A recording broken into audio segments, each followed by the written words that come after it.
Under the Family and Medical Leave Act, an employee is eligible to take leave if the employee has worked for 12 full months for the employer, and if the employee has worked for 1,250 hours in the previous 12 months for the employer. However, an employer must be careful, because if the employee is seeking to take the leave for the birth or adoption of a child, the employee may be subject to the Massachusetts Maternity Leave Act. Under the Maternity Leave Act, an employee need only work for the initial probationary period of the employer, or for 3 months if the employer does not have a probationary period.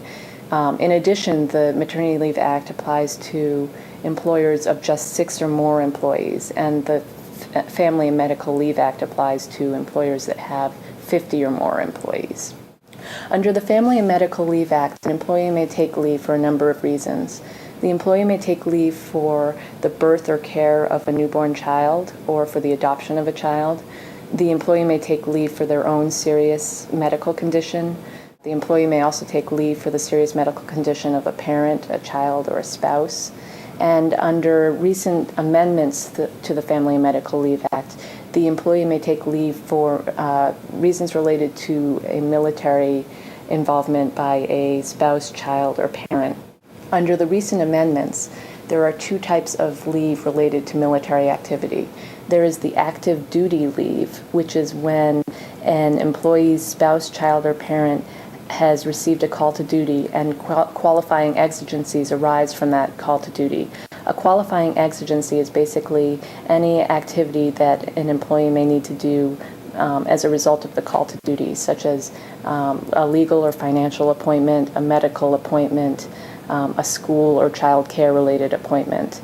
The other form of military leave is called the military caregiver leave, and that is leave that is permitted when an employee's child, spouse, or parent has been injured through active duty and is receiving treatment or recuperation or therapy.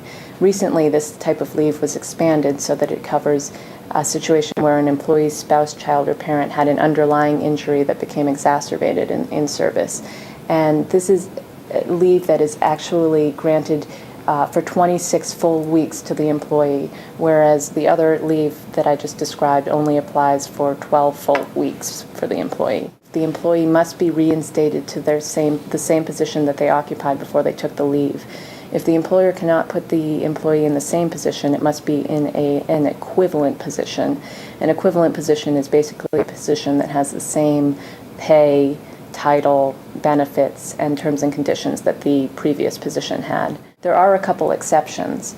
If an employee is not able to carry out the job functions that the employee was able to before, then the employer is not required by the Family and Medical Leave Act to restore that employee.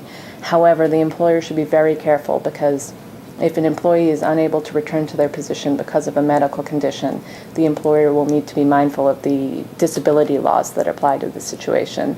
The Americans with Disabilities Act and the Massachusetts law both require that an employer accommodate an employee that has a qualified disability and is incapable of performing their job functions. If an employee is unable to return from a medical leave and simply requires an extension of a couple of weeks, that could constitute an accommodation under disability law. In addition to that exception, there is an exception for key employees. An employer does not need to restore a key employee to its position if such restoration would cause substantial or grievous economic injury. However, in order for this to apply, the employee must be in the highest paid 10% of the workforce. In addition, the employer must satisfy several notice provisions. When the employee approaches the employer and requests the leave, the employer must notify the employee at that point that the employer considers the employee a key employee and the consequences of that potential status. In addition, the employer must then conduct an analysis to determine whether restoration of that employee would cause substantial or grievous economic harm. And once it's conducted that determination, it should communicate those results to the employee. And similarly, when the employee attempts to return to the position, the employer should again notify that employee of its determination.